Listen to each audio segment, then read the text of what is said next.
All right, welcome back. Ditching the Constitution. The University of South Carolina refusing to comply with a state law that mandates that a course on the U.S. Constitution must be given and must be taken.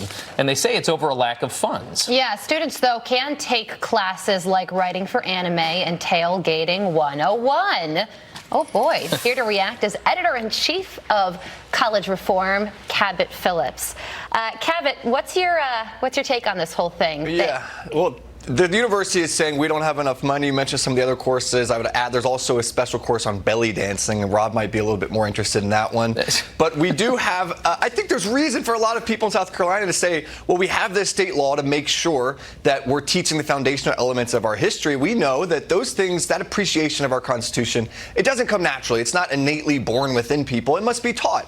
And so I think it's fair for people to wonder why that's not being mandated, especially when there's a state law to require it. And the University of South Carolina is coming out for their part and saying, well, we offer freshman history courses and the Constitution is covered in those, but this law is meant as a way to prevent against a revisionist form of history being taught. It's very easy to neglect certain things in history courses or to give a biased idea of what the Constitution is. When you offer a specific class on it, make sure that can't happen. I think if more states had this law and actually enforced it, we'd have a lot more informed voting base and electorate, and especially we'd have people coming out of our colleges with a true appreciation of just how exceptional our nation's founding is. Yeah, so the state law says it is mandated that you should have to take a course on the Constitution. They're not doing that, but they do offer courses on the Constitution. Let's get a response here from the College Libertarians president, this guy named Harrison Otto. He says, in today's political climate, we need more young people to understand the importance and mechanics of our democratic system. USC choosing not to fund such a class could prevent students from having that opportunity. Now,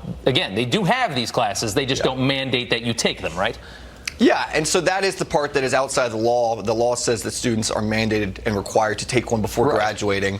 And so that is the part where people are getting upset. And if this was a one-off thing, it wouldn't be that big of a deal. However, this is a growing trend. I've been on over 100 college campuses with the Leadership Institute's Campus Reform. I've seen firsthand how on campus it's almost highbrow, it's intellectual to be anti-American. We've seen professors shred the Constitution in class. We've seen administrators arrest and detain students for passing the Constitution out without being in a free speech zone. And now we see more and more universities neglecting to teach it as a required part of that graduation plan. And so this is a growing trend, and I think that given all the state of our country, and given just how few people, just 1 in 3 people can name a single freedom listed in the First Amendment, I think this is a time in our history where it's more important than ever to remind people of our founding documents. Yeah, there's been several studies that show a lack of patriotism, especially among young people. Do you think it's because there is less of an emphasis on what makes our country great and the founding documents that our country has been founded on?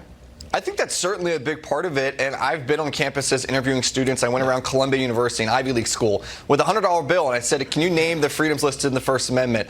And not a single person was able to name all of them. And you can't expect people to know all 27 amendments to the Constitution. I don't think that's fair. But I most do people think, don't know 2 or 3. Yeah, exactly. Most people don't know. A third of people can't name all 3 branches of government. And I do think also that when you think that every country has what we have, when you think that every country has those things listed as a God-given protected right, you do neglect to appreciate just how exceptional and rare that is. We get spoiled. Let's jump in with a statement here from the Vice Chair of the Department of Political Science. In addition to the Department of Political Science, there are other departments in the College of Arts and Sciences that offer courses focused on the Constitution. Like we said, they have the courses. They're not being mandated. Cabot, thank you so much. We appreciate your time. Appreciate it, guys. We'll be right back.